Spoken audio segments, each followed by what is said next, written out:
No tak vítajte u nás na Jánovej ulici. Toto je náš hlavný vchod sračkovej farby, ktorý sa bude premalovávať. Vedľa sú garáže, Petrova, moja. Tu máme budu na náradie. Zatiaľ je tam iba odpad. Tu máme takú malú terasku, z ktorej pozorujeme zajace ráno v záhradke. Ešte stromčeky, čo som tak pekne ostrihala.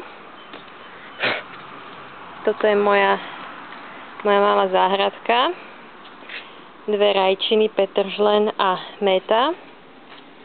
Tuto grillujeme niekedy, keď sa Petrovi chce.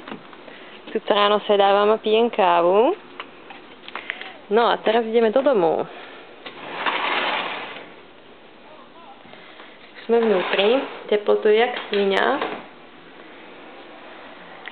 Keď nájdem svetlo, tak aj zasvítime. A nesvítime. No dobre, nevadí.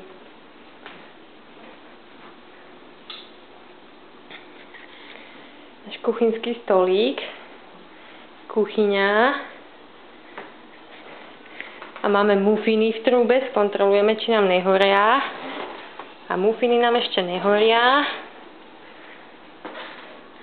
Bordel máme, chladnička.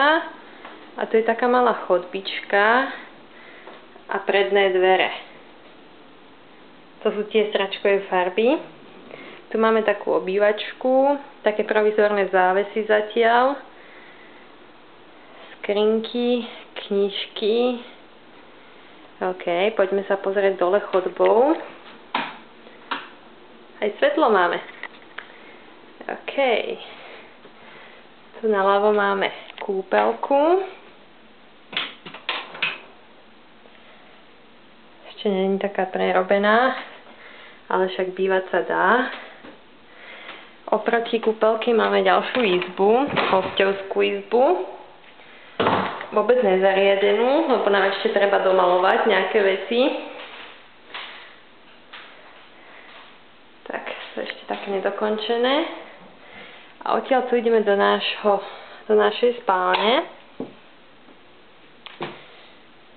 Aj som upratovala.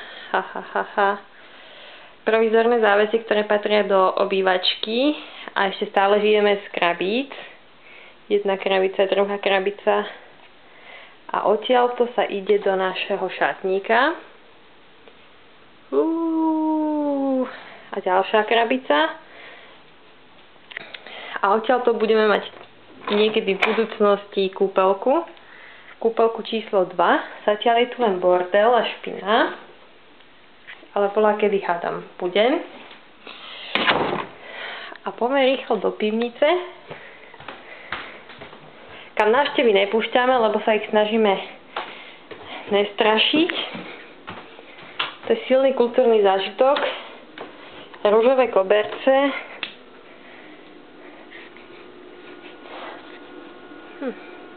To je náš bordel.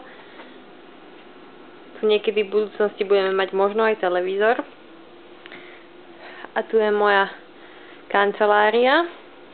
Zatiaľ plná obkladačiek do kuchyne, ale je. Moc času tu netrávim, leto tu zima cez leto. A ešte tu máme jednu miestnosť, kde pereme. A tu máme bordel, parkety tu máme a somariny. No dobre teda. No, tak ste videli. Nazdarte.